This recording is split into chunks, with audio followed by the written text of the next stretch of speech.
बुलाने वाला मोर। एक जंगल में कौवा पंछी बहुत अच्छे मित्र थे। वे एक दूसरों की मुश्किलों में मदद करते थे। एक दिन कौवा पंछी के रहने वाले जगह पर बचाओ बचाओ मित्र बचाओ बोलते हुए कांपता एक मोर उनके पास भागते हुए आया।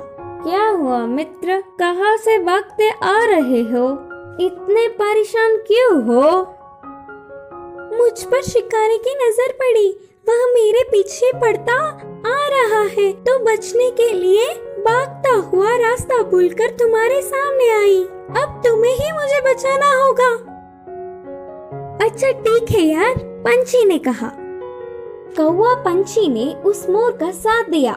फिर से वापस जाने के लिए रास्ता भूलने के कारण कौवा पंछी के साथ वहीं रहते हुए मोर अच्छी मित्र बन गई। उनकी मित्रता कुछ दिन अच्छा था।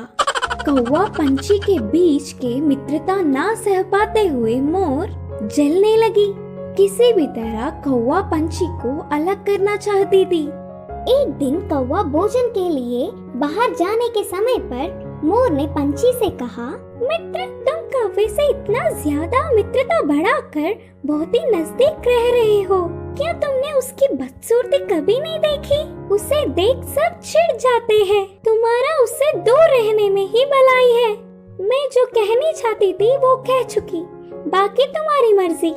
वह सुनकर अचानक चौंकने वाला पंछी मोर से कहा, हाँ सच्ची, मैंने इतने दिनों से कौवे के बारे में सोचने की कोशिश भी नहीं की। हट, उससे क्या दोस्ती, उससे क्या मित्रता। तुम्हारे जैसे सुंदर वालों से मित्रता करने से मेरा मूल्य और होदा बढ़ेंगे। उसकी चाल सफल हुई करके मोर खुश हुई। आगे आगे मोर पंछी के व्यवहार में परिवर्तन देख कौवा उन्हें उसे दूर करने की बुरी सोच को समझी।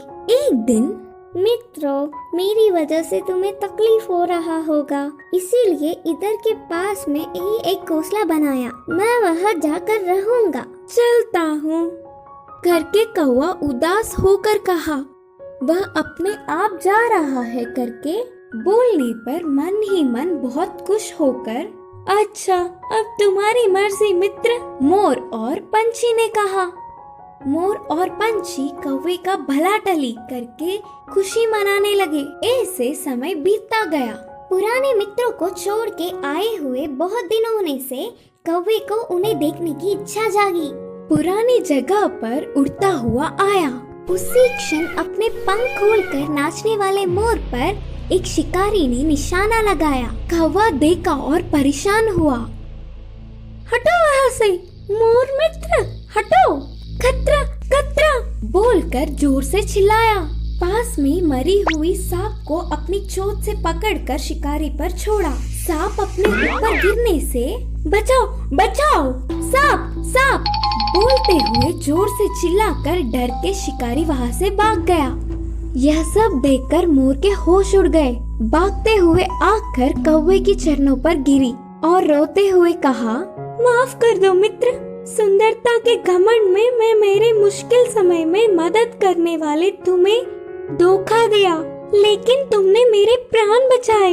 तुम्हारा कर्ज कैसे भुगतान करूं? तब कौवे ने कहा, पछतावे से बड़ी कोई सजा नहीं, मैंने तुम्हें पूरे दिल से माफ किया। तभी आई हुई पंछी पूरी बात जानकर दुखी होकर अपनी की हुई गलती पर शर्मिंदा होकर सिर झुकाया। फिर तब से कौवा पंछी मोर हमेशा की तरह अच्छे मित्र जैसे रहने लगे। इस कहानी की शिक्षा है कि अपने भूलों को भी भुलाने वाला ही सच्चा मित्र होता है।